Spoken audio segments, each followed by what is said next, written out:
This evening, I have come to this space to tell Lagos that enough is enough. Bola Tinubu is a product of Lagos. As long as Lagos continue to deal with the Biafra businesses in Lagos, we will continue to fight mercilessly the administration and the government of the drug lord Tinubu. And because of this latest development of trying to destroy the businesses of Biafrans in Lagos, we are taking the liberation of Biafra to the next level. Next level we are going is, of course, to tighten the measures we have in place, making sure that Tinubu cannot govern and sleep until Biafra exit. He remains a symbol of Lagos. So, for those Biafrans in Lagos and their businesses who have refused to understand that they are no longer needed in Nigeria, your businesses have been locked down in Aspanda. Your businesses have been sealed in Ladipo. Businesses have been locked in Alaba International Market. Today, just this evening, all transportation company in Lagos owned by Biafrans has been shut down. Just because we shocked them with our Biafra Self-Referendum Convention in Finland. They believe every Biafra have sponsored it. They believe that the business people in Biafra land have sponsored the successful convention in Finland. And even if they did, it is their right.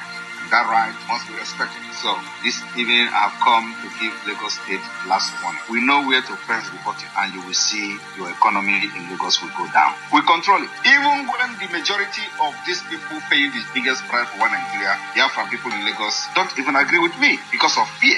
Because of fear. Fulani Caliphate inflicted this fear of the known on everyone living in that evil entity. We understand that, but I have come as the leader of the Biafra Liberation to give warning to Lagos State. We are going to fight you dirty, fight your economy very dirty. Believe me, I am not Mazi Nnamdi Kanu. I know what to do in Lagos. If this particular working of Biafra businesses continue after this night, you will hear from us. I'm telling this to Lagos State and whoever that is responsible for this particular ethnic and tribal war, economic war, and economic jihad against Biafra people in Lagos. Before they say we do talk, and of course we are very good in talking, because without talking, our people won't understand what we are doing and what we are doing. So we need to be talking, continue to talk. Our message this evening is very simple. I am calling on Lagos State, or whatever they are called, to unseal the businesses of Biafrans in Lagos. Otherwise, we will open a front, and Lagos will never remain the same. In this economic jihad against Biafra people, we are fighting for survival. As a government of Biafra, it is our responsibility to make sure we protect the citizens of Biafra anywhere they are in the whole world. And today, it is the time we speak on behalf of Biafrans in Lagos. You can't tell them when to go. You can't tell them when to stay. They own part of Lagos with their investing. You can't take that away from them.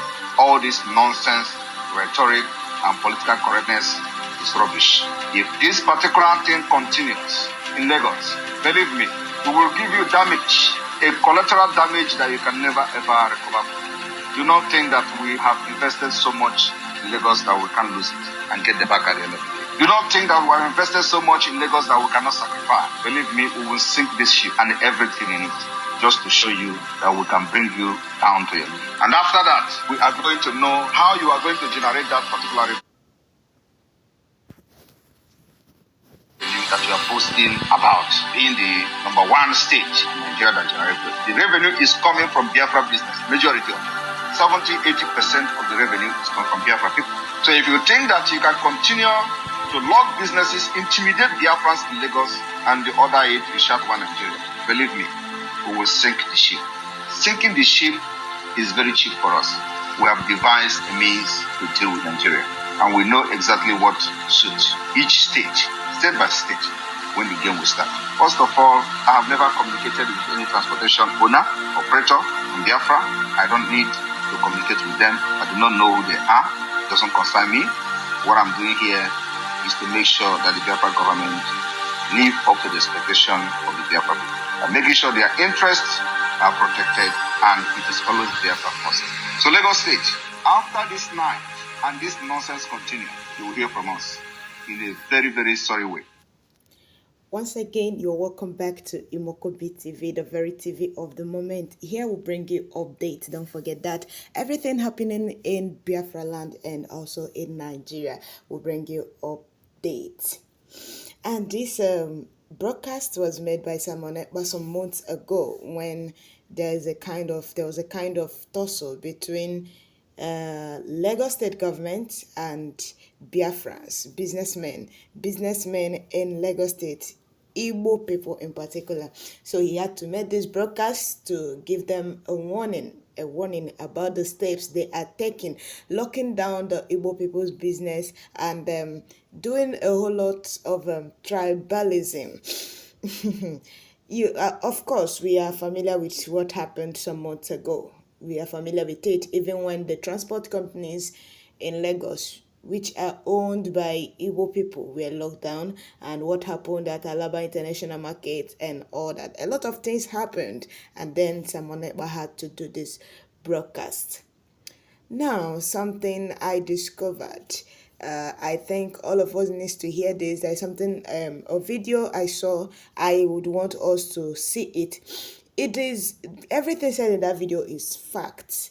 Everything said in that video is just what it is. But unfortunately, some persons have not really thought about it in that manner. Calm down. You will see the video now. Like I said earlier, this is Imoko VTV. Subscribe to this channel. It's very, very important. Like our videos, share our videos, and join us on both our Facebook and Telegram at Imoko VTV. You sure would love everything we do there. Okay, let me play the video so you can see it.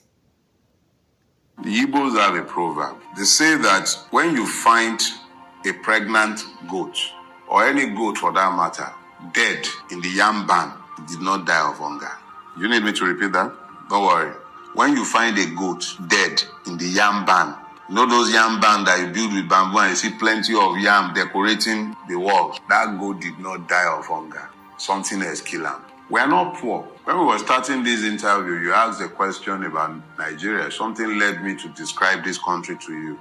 Ours is a rich land. Our soils are good enough to produce everything we need to eat, drink, anything we want for sustenance and good lives. It's already in our soil. We are poor by design because those who ruin this country and who are ruining the Nigerian victims, their hold on power is strengthened by the poverty of the people. A poor man's mind, an hungry man's mind is focused on survival. He's thinking about what to eat. He's thinking about what to drink. He's thinking about how to pay his house rent if he has a house. He's thinking of where to sleep if he's only walking the streets. He's thinking about his security. She's thinking, how do I sleep tonight without getting raped where I'm going to have to manage to sleep? She's thinking, how do I feed my children? The Nigerian is deliberately made to focus on survival so that he does not begin to query the simple suggestions they give him in place of answer. A man who is dependent on the grace of his political master to eat is not likely to query the wisdom of the political master who tells him that his neighbor and best friend is his enemy. So, you find that the Nigerian state deliberately weaponized poverty against its people. Even if you look at the palliative system, it gives you an idea of the weaponization of poverty that is endemic in Nigeria. You're going around, you'll be seeing several videos of palliatives being shared. Nigerians reduced to animals.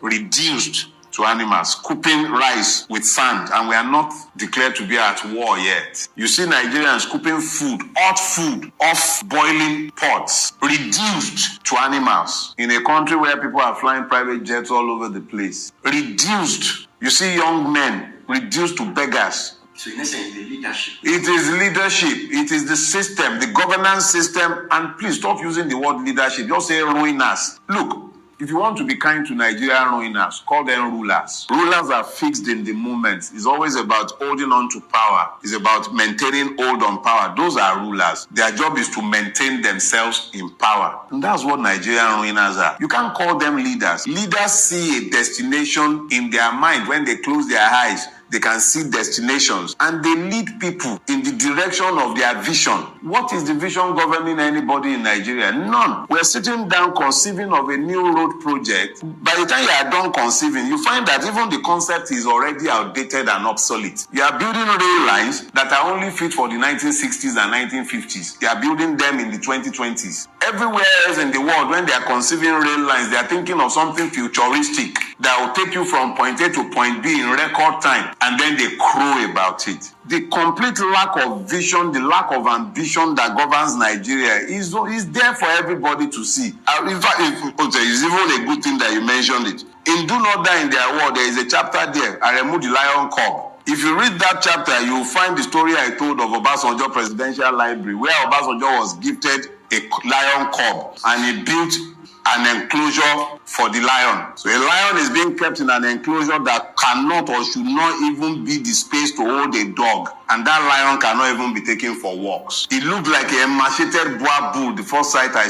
had of it. That is the kind of vision governing Nigeria. They can't see beyond the minute. They can, the man, and that's the man, give it to him. Obasanjo remains the best of the lot that has governed this country, and yet the very best of the lot that has governed Nigeria, the extent of his vision when he was given a lion cub was to build an enclosure there is no more than about 3 by 3 square meter for a lion. Who is going to walk that lion? How is that lion going to get any exercise? Inside the concrete cage. That is the vision governing Nigeria. They cannot see beyond the moment. Pimpish imagination, all of them. What have they built? What do you see in Nigeria that is futuristic outside of their greed? But the realness doesn't stop you from use your words. The realness doesn't stop you from opening business, getting clients, getting customers, or doing what you need to do as an entrepreneur to build it. You see, that is the error right there. Let me take on the toga of the entrepreneur now.